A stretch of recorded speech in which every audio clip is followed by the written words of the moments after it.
The Seattle Seahawks have made questionable move after questionable move throughout the last few off seasons, and now here we are in 2022, about to be heading into April, and we're looking at the Seattle Seahawks, who don't have Russell Wilson, the quarterback that won them a Super Bowl all those years ago.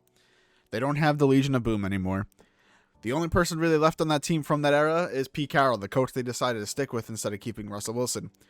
It's a really odd situation with the Seahawks. I feel like they've made so many bad moves over the last year, and it's ultimately just led up to this situation where the Seahawks are kind of left in no man's land. And I mean, at least from the outside looking in, it doesn't really seem like anyone knows what the Seahawks are doing. I know obviously the Seahawks insiders are trying to put out to the fans like, oh, this is the plan, and the fans are buying into it.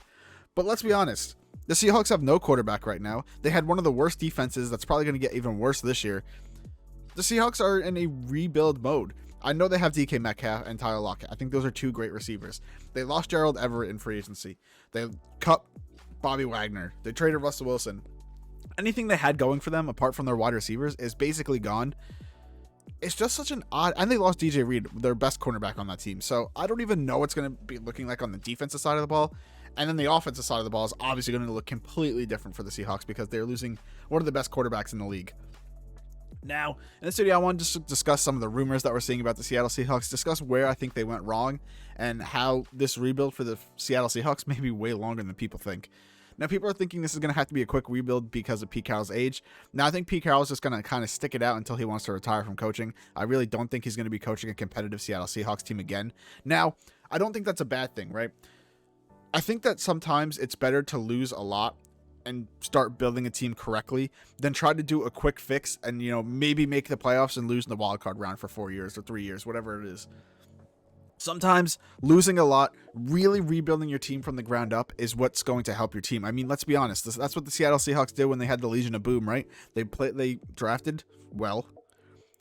They got some quality players in free agency. Not that much, to be honest. It was mostly through the draft. They built through the draft.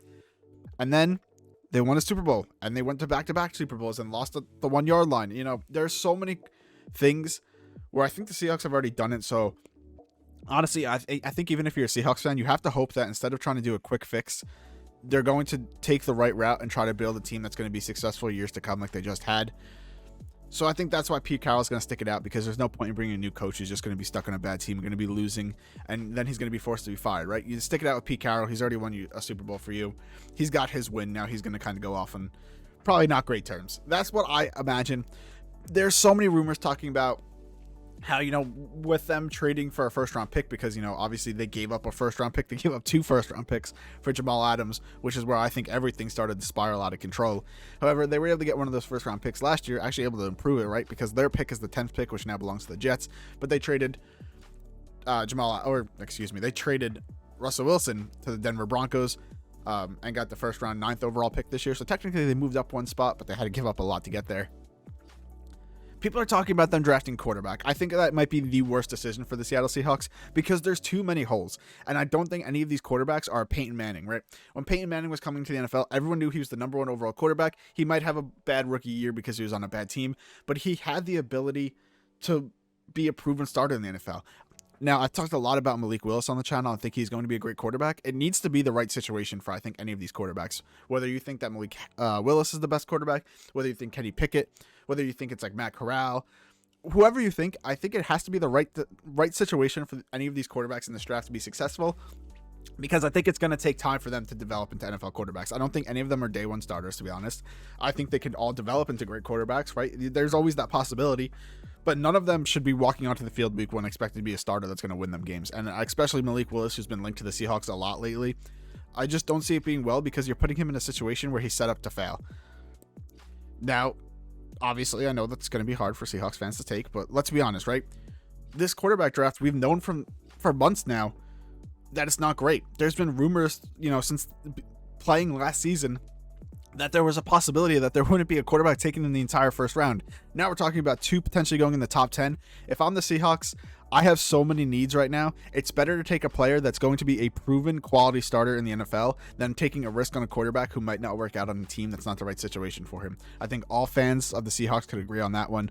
You would rather get a better player guaranteed, or at least have a higher chance of that player being a guaranteed starter in the NFL, than taking a risk of a quarterback who is one of the positions that has the shortest leash, because if you draft him at 9th overall in 2 years, he hasn't won a game or he's played really badly, there's a good chance that he's not going to be coming back for a 3rd season or 4th season, depending on how long the team decides to wait it out.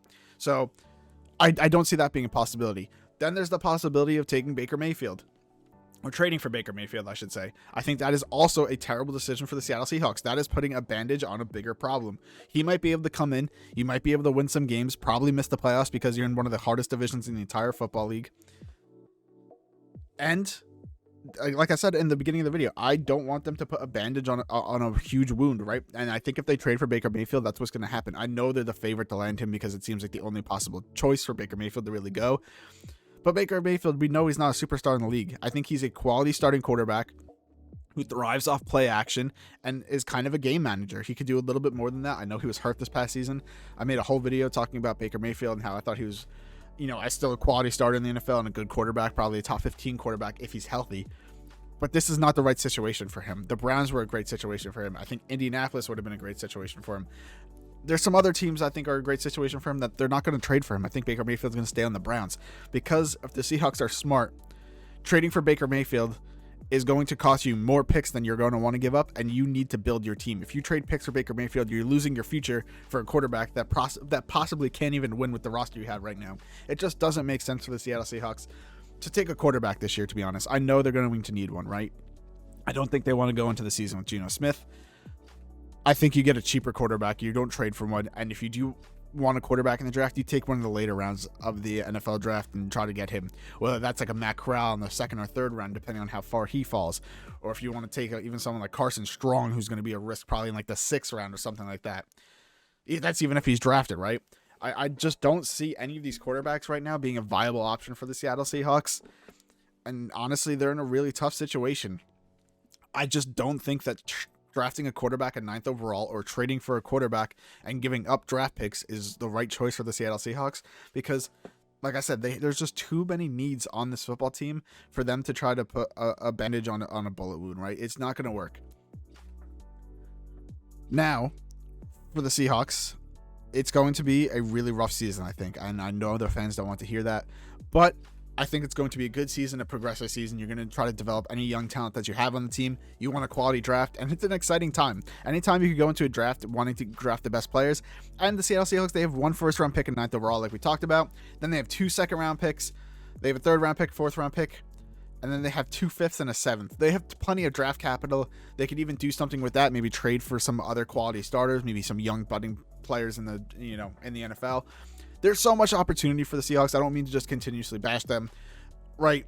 They do have the opportunity to. I just don't want them to take a quarterback. That is my biggest thing. I just don't think any of those situations lead to success for the Seattle Seahawks. Let me know what you guys think in the comments below. Do you guys agree with me? Do you think I am completely wrong? Because that is completely okay. I love talking to you guys in the comments. If you enjoyed the video, please make sure to leave a like, comment, subscribe. It helps out the channel so much. And have a great day, guys.